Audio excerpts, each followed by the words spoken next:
Selamat datang di channel Rebahin. Sebelum nonton, jangan lupa like dan subscribe channel Rebahin untuk mendapatkan info dan review film terbaik.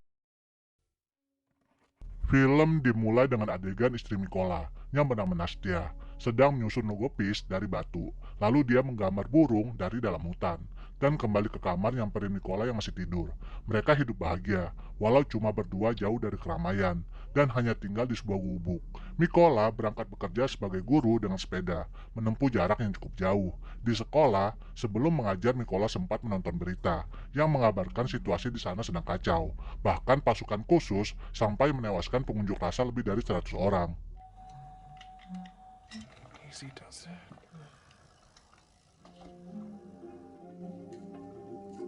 Sementara Nastya menikmati waktunya dengan aktivitas di rumah. Mikola adalah guru matematika dan bisa mengatasi dengan baik ketika salah satu muridnya yang bernama Ivan mengacau di kelas. Ivan ini benci sama Mikola karena dia menganggap gurunya ini bukan orang sini. Ketika di rumah, Mikola diwawancari oleh sebuah stasiun TV yang tertarik dengan kehidupan Mikola yang unik. Ternyata Mikola orang pintar dengan banyak gelar. Dia seorang ahli ekologi juga. Tapi kayaknya host acara ini gak bisa menghormati Mikola dan istrinya. Dia menganggap Mikola dan Nastya hanyalah sepasang orang udik. Those two are crazy people. You drop this. You don't litter here. Saat malam, ada beberapa mobil dengan muatan para tentara melewati perbatasan Ukraina. Keesokan harinya, Mikola berangkat kerja seperti biasa, menaiki sepedanya. Di jalan, Mikola sempat melewati para tentara semalam. Saat sampai di sekolah, ternyata di sana kosong dong. Lalu Mikola melihat berita yang mewartakan situasi semakin kacau. Mereka sudah diambang peperangan. Dengan lekas Mikola kembali ke rumahnya, yang ternyata sudah ada pasukan militan menyiksa Nastya dan selanjutnya menghajar Mikola. Sampai akhirnya Nastya yang sedang hamil meninggal. Kemudian rumah mereka dibakar oleh pasukan militan ini.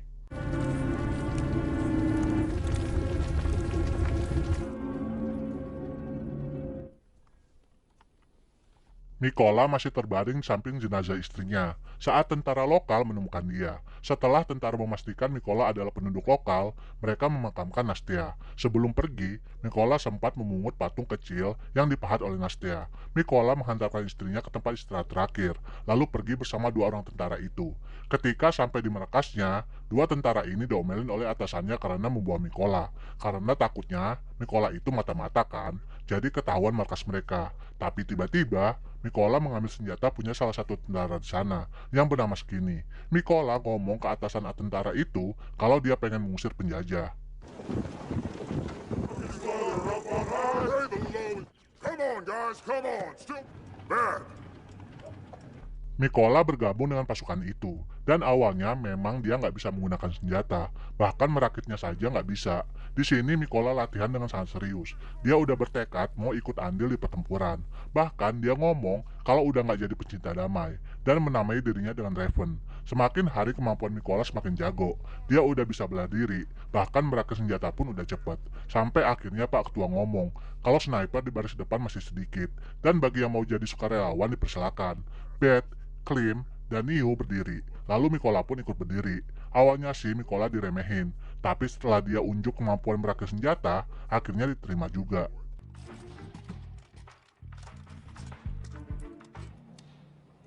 In 18 seconds. You go. Singkat cerita, Mikola udah jadi tentara beneran nih. Dia dikasih pelatihan soal sniper dulu di camp.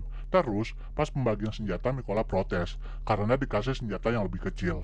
Tapi Mikola malah diomelin karena protes. Setelah menjalani beberapa hari pelatihan, dengan ketekunan dan kemampuan matematikanya, Mikola sudah jadi sniper dan ditempatkan di kombi pertama. Salah satu pos pemeriksaan mereka diduduki musuh. Karena hal ini, Mikola mendapatkan tugas pertamanya.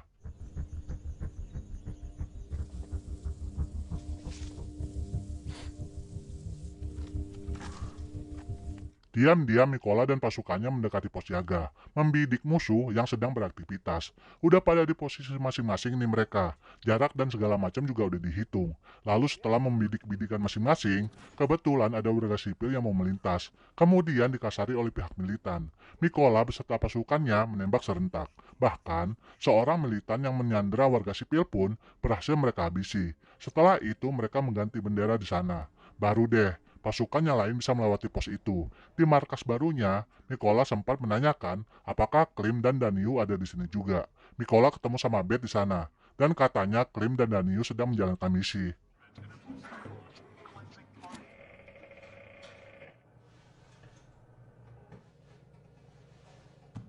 Markas ini ternyata bangunan bekas sekolah. Mikola terdiam ketika masuk ke ruang kelas, yang udah terbengkalai. Saat istirahat pun, Mikola memandangi patung pahatan mendiang Nastia. Keesokan harinya Dunai dan Klim bertempur, merayap di sebuah parit kecil, agar nggak ketahuan sniper pihak musuh. Sialnya keberadaan mereka ketahuan nih, sniper musuh pun menembak. Saat Dunai kembali, Mikola nanya di mana Klim, yang ternyata udah gugur. Malam itu juga mereka merencanakan misi selanjutnya. Kelompok penyerang akan melindungi yang lewat dari dalam parit. Petingginya juga ngomong, mereka juga harus waspada dengan sniper musuh.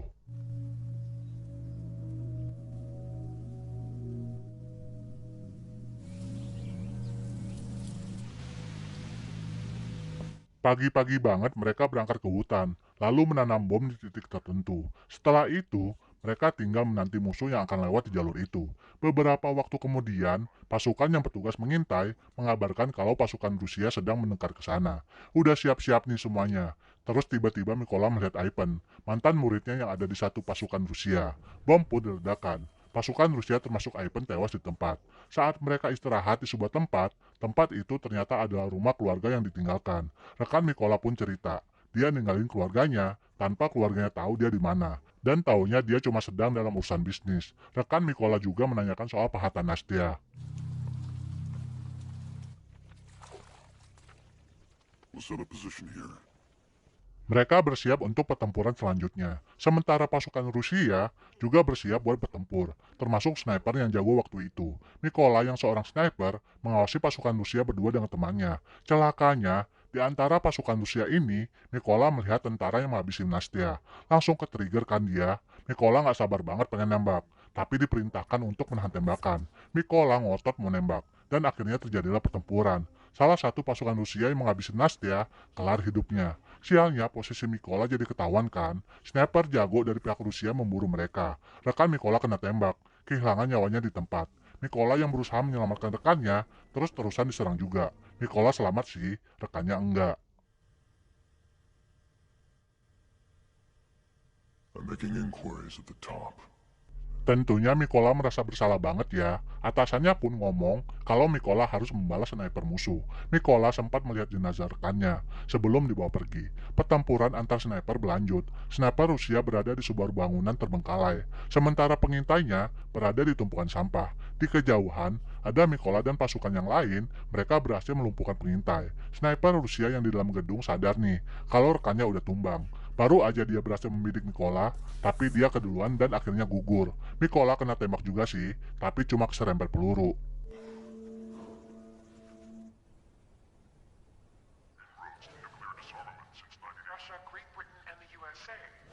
Mikola beristirahat di tempatnya, sambil menonton berita. Setelah itu dia ditelepon oleh komandan, yang ngabarin sniper jagoan dari Rusia berhasil menumbangkan 2 orang pengintai mereka. Misi baru lagi nih, Mikola mau bertempur antar sniper. Dia pun segera bersiap. Setelah itu, Mikola datang ke markasnya. Dari sini mereka berangkat untuk tempur. Ada Beth juga di sana. Sebelum berangkat mereka briefing dulu. Anjay, peluru sniper musuh gede banget. Jangkauannya tentu lebih jauh ya. Karena lokasi tempurnya di sekitar rumah lama Mikola, dia jadi tahu di sana ada penyimpanan klorin. Jadi meledak nggak bagus buat lingkungan. Masih mikirin beginian juga ya si Repen ini. Setelah merancang rencana yang baik, mereka pun langsung berangkat. Questions? Get ready.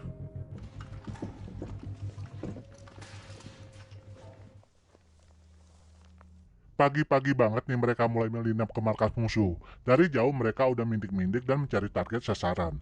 Jadi rencananya, anggota tim Mikola yang lain dari jauh. Sementara Mikola sendiri masuk ke markas, menyerang dengan jarak dekat. Pertempuran dimulai. Pasukan musuh sudah banyak yang tumbangkan.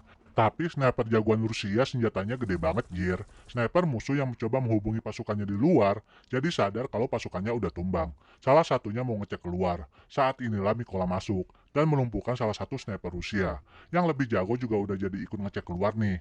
Lalu pas dia di rooftop, baru dia sadar kalau anggotanya sudah pada habis. Ketika sniper masuk balik lagi ke tempat senjatanya, di sini Mikola udah ngumpet, lalu menyergap si sniper dan menghabisi nyawanya. Setelah itu pasukan Rusia yang lain berdatangan, tapi bisa dihabisi oleh anggota Mikola yang lain. Sementara Mikola sendiri, dia pergi dari medan perang, kembali ke rumah lamanya, menjenguk makam mendiang istrinya. Mikola masih turut petugas setelah itu. Habis deh filmnya. Oke sobat cerita, segini dulu ya video kali ini. Kalau kalian suka sama videonya, jangan lupa tinggalin kenang-kenangan dengan pencet tombol like dan komen yang positif ya.